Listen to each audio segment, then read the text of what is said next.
কোটা আন্দোলন যা করছে আমাদের ছোট ভাইরা, আমাদের যারাই করছে, এটার জন্য তো আমরা অবশ্যই সমর্থন জানাই। এই আন্দোলনটাকে আমি 100 বার সমর্থন করি। আমরা অবশ্যই এই প্রোটেস্টটাকে সাপোর্ট করি। দেশে ফিরতে হবে, আমাদের ওদের সাথে সংযোগ হবে। আমরা চাই না আমাদের ভাইরা এক ফোঁটা রক্ত মাটিতে পড়ুক। আমরাও স্টুডেন্ট, আমাদেরও পড়াশোনা পিছিয়ে যাচ্ছে, এই জিনিসটা যেন খুব তাড়াতাড়ি সমাধান হয়। এই দাবিটা ওঠানোর পরে সরকার আমাদের ভাইদের বোনদের বুকের উপর গুলি চালাচ্ছে। এটা কিসের স্বাধীন দেশ? ছাত্র আন্দোলনে জ্বলছে বাংলাদেশ। সংরক্ষণ বাতিলের জন্য যে কোটা পদ্ধতি, সে কোটা পদ্ধতি বিরুদ্ধে ছাত্ররা 10 জুলাই থেকে আন্দোলনে নেমেছে বাংলাদেশের রাস্তায়। সে ছাত্র আন্দোলনের জন্য বাংলাদেশ থেকে আগত ভারতে যে সকল নাগরিকরা রয়েছে, বাংলাদেশি নাগরিকরা, তারা সরাসরি কি বলছেন এই ছাত্র আন্দোলন নিয়ে, সরাসরি তাদের মুখ থেকে শুনে নেব। জি, আমরা এসেছি 13 তারিখ রাতে উঠে 14 তারিখ সকালে এসেছি।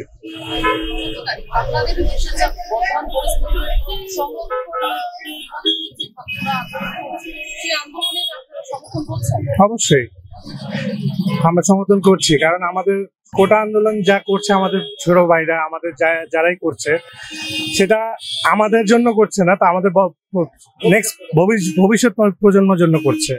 তো এটার জন্য তো আমরা অবশ্যই সমর্থন জানাই। আমরা যোগাযোগ করতে পারছি না, আমরা 3-4 দিন ধরে তাদের সাথে কোনো কন্ট্যাক্টে নেই। আমরা ডিরেক্ট কল দিলেও মানে কথা শোনা যাচ্ছে খুব কম, মানে একদম না শোনা গেলে বলতে পারে। তো এর জন্য আমরা এখন তাড়াতাড়ি যত সম্ভব যে আমাদের দেশ ফিরে যাওয়ার দরকার। কিভাবে কি করতে হবে, কারণ আমার ফুল ফ্যামিলি ওখানে আছে। এখন আমার ফ্যামিলির জন্য চিন্তা করতেছি যে কিভাবে কি হচ্ছে। এখন শেখ হাসিনা সরকারের আমাদের মাননীয় প্রধানমন্ত্রীকে আমি একটা কথাই বলবো যে নিজের দেশের কথা চিন্তা করে, নিজের জনগণের কথা চিন্তা করে জিনিসটাকে মেনে নেওয়ার, এর চেয়ে বেশি আমাদের কিছু চাওয়া নাই। ভারত সরকারের কাছে কোনো রকম আবেদন রয়েছে?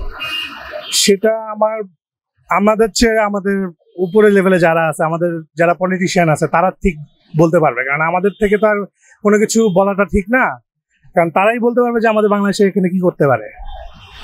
তো এর জন্যই আমাদের আর কি বেশি চাওয়া পাওয়া নেই তাদের কাছে। তো এখন আমাদের দেশের সরকারই আমাদের সবকিছু করতে পারবে। বাইরের দেশ থেকে সাপোর্ট একটাই, যে আমাদের ভবিষ্যৎ প্রজন্মকে সাপোর্ট করে, এটুকুই বলবো। জি, বাংলাদেশি নাগরিক। আমরা এসেছি আপনার 13 তারিখ রাতে রওনা দিয়ে 14 তারিখ সকালবেলা এসেছি। জি,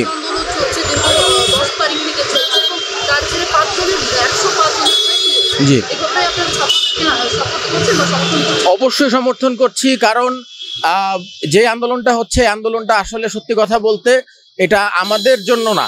সর্বপ্রথম কথা, এটা হচ্ছে আমাদের ভবিষ্যতে আমাদের সন্তান যারা আছে, যারা হবে, ভবিষ্যৎ প্রজন্মে যারা দেখবে, তাদের জন্য এই আন্দোলনটা। এই আন্দোলনটাকে আমি 100 বার সমর্থন করি, এবং আমি মনে করি যে আমাদের প্রধানমন্ত্রীরও চিন্তা করা উচিত। এতগুলো মানুষ, এতগুলো জনগণ, এই নিয়ে তার জনবল যে রাস্তায় যেহেতু নেমেছে, তাদের কথা চিন্তা করে হলেও অ্যাটলিস্ট যেন একটা সুষ্ঠু সমাধান করে নিয়ে আসে, এবং যেন সবার যেন ভবিষ্যৎটা যেন ভালো হয়, এটা হচ্ছে সর্বপ্রথম চাওয়া। আর দ্বিতীয় কথা হচ্ছে গিয়ে যে আন্দোলনে যারা মারা গেছেন তাদের জন্য আমি এখান থেকে দেশে ফিরতে পারছি না। যদি দেশে থাকতাম হয়তোবা ওদের সাথে অথবা আমিও দাঁড়াতাম, আন্দোলনে অবশ্যই থাকতাম, কারণ এটা কি বললাম যে এটা তো আর আমাদের জন্য না, এটা জাতির সবার জন্য। এখানে মাননীয় প্রধানমন্ত্রী আছেন, উনি ভালো বুঝেন, উনি যেভাবে করে যা ডিসিশন নেবেন অবশ্যই আমাদের ভালোর জন্য নেবেন, এটা আশা করা যায়। এখন বাকিটা উপরওয়ালার হাতে, দেখি কতদিন কি হয়, এই হচ্ছে বিষয়টা। দেখেন, এখন এখানে একটা বিষয় হচ্ছে গিয়ে কি, আমাদের গভর্নমেন্ট যেভাবে করে আমাদেরকে ডিসিশন দেয় বা যাই করেছে, এই যে আপনি বাংলাদেশের যদি প্রেক্ষাপটটা চিন্তা করেন, তাহলে বাংলাদেশের প্রেক্ষাপটে গভর্নমেন্ট যা প্রকল্পগুলো করেছে সব কিন্তু মানুষজনের জন্যই করেছে। তো এই জিনিসগুলো কিন্তু তারাই ডিসাইড করেছে, এগুলো কিন্তু আমরা ডিসাইড করি নাই। যে আমাদের ওখানে ব্রিজ লাগবে, এগুলো আমরা ডিসাইড করি না, এগুলো ডিসাইড করে কারা? যারা ওইখানকার উপরস্থ কর্মকর্তা যারা আছেন, যারা আমাদের গভর্নমেন্টে আছেন, যারা আমাদের গভর্নমেন্টের সাথে সরাসরি জড়িত, তারা হচ্ছে গিয়ে ডিসিশনটা নিতে পারবে যে কি দরকার নেই। এখন ভারত সরকারের কাছে আমাদের চাওয়া পাওয়া বলতে, আমাদের গভর্নমেন্টের কাছে আমরা যেটা চাই সেটাই ভারত গভর্নমেন্টের কাছে বলবো, যে সবার পুরো বিশ্বকে বলবো যেন তারাও যেন একটু কথাবার্তা বলে যেন অ্যাটলিস্ট এই কোটা আন্দোলনের বিষয়টা যেন একটুখানি স্থির করে যেন আমাদেরকে যেন আমাদের প্রতি যেন তারা সহায় হয়, আর কিচ্ছু না। আমি আসছি গতকাল।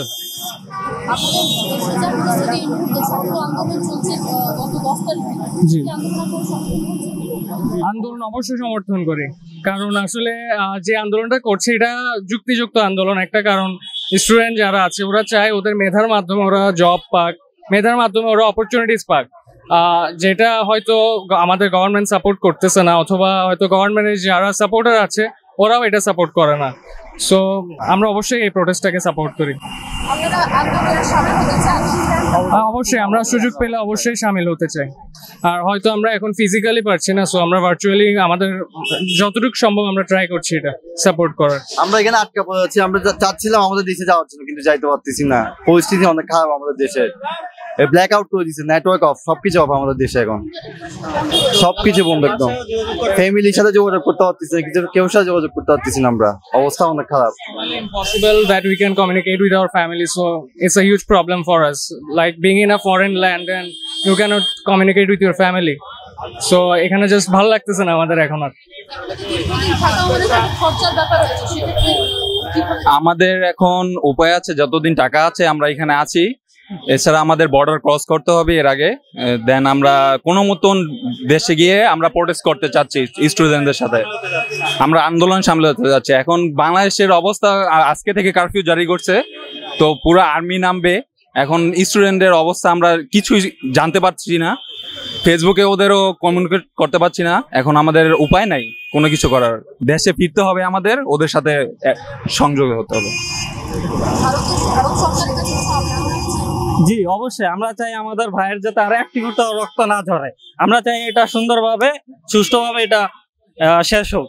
আমরা চাই না আমাদের ভাইয়ের আর এক ফোঁটা রক্ত মাটিতে পড়ুক।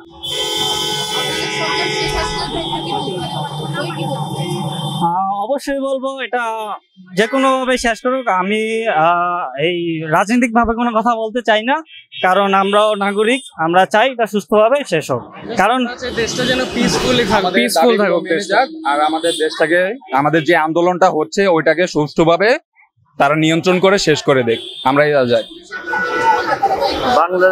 যতটুকু আমরা দেখেছি, আসলে আমরা জানি প্রত্যেকটা দেশের পুলিশ হয় সেফটির জন্য, সিটিজেনদের সেফটির জন্য, বাট প্রোটেস্ট গুলা যখন আমরা দেখলাম শান্তিভাবে হচ্ছিল, পুলিশ যেটা করেছে লাইক ওরা অ্যাটাক করছে সহ, ওরা আমাদের ছাত্রদের, জি আমি ছাত্রলীগ, ওরা আমাদের ছাত্রদের কোনোভাবে প্রোটেস্ট করতে দিচ্ছে না সুষ্ঠুভাবে, তারা আমাদের ছাত্রদের অনেক নৃশংসভাবে মেরেছে।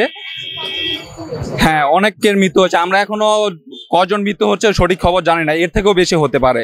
তারা গুমও করে দিয়েছে লাশ, তো আমরা চাই ওদের বিরুদ্ধে সরকার কিছু একটা স্টেপ নেক।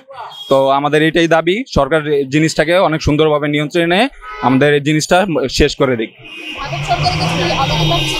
আমি জাস্ট পলিটিক্যালি কিছু বলবো না, জাস্ট একটাই কথা বলতে চাই, ওয়ার্ল্ডের থেকে যেন সবাই জাস্ট সাপোর্ট করে দেয় এই জিনিসটা, খুবই পিসফুলি। জি, আমরা জাস্ট চাই এটা পিসফুলি শেষ হোক, সুন্দরভাবে শেষ হোক, আর কোনো যেন জান না যে কারো, আর কোনো লাইফ যেন মার্ডার না হোক, এটাই। বাংলাদেশ থেকে আসছি। না, গতকাল আসছি। কিভাবে এলে? এসছি বর্ডার দিয়ে এসছি। বাসে, বাই বাস? না, বাই বাস না। হ্যাঁ, সেগুলোতে আসি নাই আমরা। বর্তমানে আপনাদের 10 তারিখ থেকে ছাত্র আন্দোলন চলছে, ওই বিষয়ে তো কিছু সেইভাবে এখনো ক্লিয়ার ভাবে জানা হয়নি আমাদের, কারণ বাংলাদেশে তো নেট অফ আছে এখন, এই জন্য। গত 10 তারিখ থেকে হচ্ছে প্রায় 105 যে সংরক্ষণ রয়েছে, সংরক্ষণ সরকার বিরোধী করে আন্দোলন চলছে ছাত্রদের, সেই আন্দোলনে সমর্থন করছেন? জি। আপনি কি সেই আন্দোলন করতে চান? জি। এই মুহূর্তে আপনাদের বর্তমান সরকার হচ্ছে শেখ হাসিনা সরকার, জি, সরকারের উদ্দেশ্যে কিছু বার্তা দিচ্ছেন, কারণ এখনো পর্যন্ত 105 জনের মৃত্যু হয়েছে।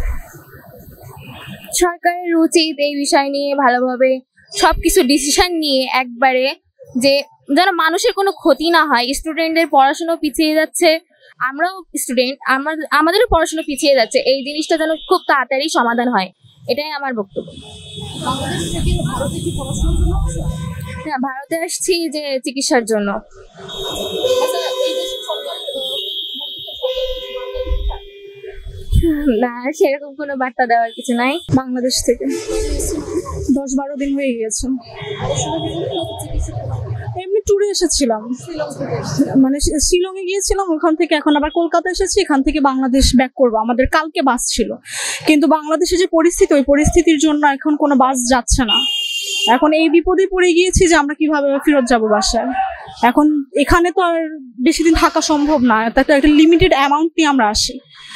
এখন এই বিপদেই আছি যে কিভাবে ব্যাক করব, এটাই সমস্যা হচ্ছে। আর ওইখানে না কোনোভাবেই, মানে বাংলাদেশের প্রত্যেকটা জায়গার সার্ভার ডাউন, মানে ইন্টারনেট হোক বা সিমের নাম্বারে কল দিচ্ছি, কোথাও কোনো জায়গায় সব বাংলাদেশ ব্যাংক নাকি হ্যাক হয়ে গিয়েছে, যেটুকু আমি শুনতে পারছি এখানে। হ্যাঁ, এখন এই সমস্যাতেই আছি যে কিভাবে ব্যাক করব। এখন শুনতেছি ট্রেনও বন্ধ, বাসও বন্ধ, ফ্লাইটও ডিলে হচ্ছে সবার, মানে যেতে পারছে না, ক্যান্সেল হয়ে যাচ্ছে। আমাদের একটু আগে আমাদের ফোন করে বলেছে যে আপনাদের টিকিট ক্যান্সেল হয়ে গেছে, আপনারা টাকা নিয়ে চলে যান। এখন এইটাই তো, এখন এখানে তো থাকা সম্ভব না, একটা লিমিটেড অ্যামাউন্ট নিয়ে আমরা থাকি, এসেছি। আর ওইখানেও কারোর সাথে কন্ট্যাক্ট করতে পারছি না যে আমরা ওইখান থেকে কোনো হেল্প পাবো। আচ্ছা, এই যে পরিস্থিতি রয়েছে, বাংলাদেশের ছাত্র আন্দোলন চলছে, অবশ্যই আমরা সমর্থন করব, কেন করব না? কারণ আমাদের দাবি তো ন্যায্য দাবি। এই যে আমাদের যে কোটা সিস্টেম, এই কোটা সিস্টেমের কারণে হলো আমাদের যে আসল মেধাবী ছাত্ররা, তারা তো জব পাচ্ছে না। যে এত কষ্ট করে আমরা পড়াশোনা করতেছি, আমরা আমাদের জীবনের অর্ধেকটা সময় আমরা পড়াশোনায় ব্যয় করছি, এরপরে যদি আমাদের এই কোটা সিস্টেমের জন্য যদি আমাদের মেধাবী ছাত্ররা জব না পায়, তাহলে আমাদের ভবিষ্যৎ কোথায়? আমরা কেন আছি? আমরা কেন পড়াশোনা করব? আর এই দাবিটা উঠানোর পরে সরকার আমাদের ভাইদের বোনদের বুকের উপরে গুলি চালাচ্ছে। তো এটা কিসের স্বাধীন দেশ? 1971 সালে যে পাকিস্তানি রাজাকার, মানে হানাদার বাহিনী আমাদের উপরে যেভাবে অত্যাচার করেছে, এখন বাংলাদেশের আমাদের নিজেদের মানুষ আমাদের উপরে সেভাবে অত্যাচার নিপীড়ন চালাচ্ছে। আমাদের অলমোস্ট অনেক মানুষ মারা গিয়েছে, অনেক, এই আন্দোলনের কারণে। হ্যাঁ, এটা তো জাস্ট একটা কাউন্টিং, কিন্তু ভিতরে ভিতরে যে আরো কত মানুষ মারা গেছে, এটা তো কোনো কাউন্টলেস, এটা তো কেউ গণনা করতে পারছে না যে কি হবে আমাদের। এখন এই কোটা আন্দোলন তো অবশ্যই আমরা সমর্থন করব, যে কেন করব না। আচ্ছা, আপনার সরকারের উদ্দেশ্যে, আপনি শেখ হাসিনার সরকারের উদ্দেশ্যে কিছু বার্তা দিতে চান? তাকে নিয়ে আমার কিছু বলার নেই আসলে। সে তো নিজেই বাংলাদেশ ছেড়ে গিয়েছে, সে নাকি স্পেন চলে গিয়েছে। এই পরিস্থিতিতে জি, সে স্পেন চলে গিয়েছে। এখন বাংলাদেশে ঢাকার নাকি কারফিউ চলছে। ভারত সরকারের কাছে কিছু সহযোগিতা। এখন আমরা চাচ্ছি যে আমরা যেন দ্রুততম সময় নিরাপদে যেন আমরা দেশে ফিরতে পারি, এটাই। আমরা যেন বর্ডারটা ক্রস করে নিরাপদে যেন বাসায় ফিরতে পারি, এটাই হলো আমাদের চাওয়া। যেন এখানে বাংলাদেশে যারা এখানে আটকা পড়ে গিয়েছে, তারা যেন দ্রুততম সময় যেন বাসায় ফিরতে পারে নিরাপদে, এটাই আমার চাওয়া।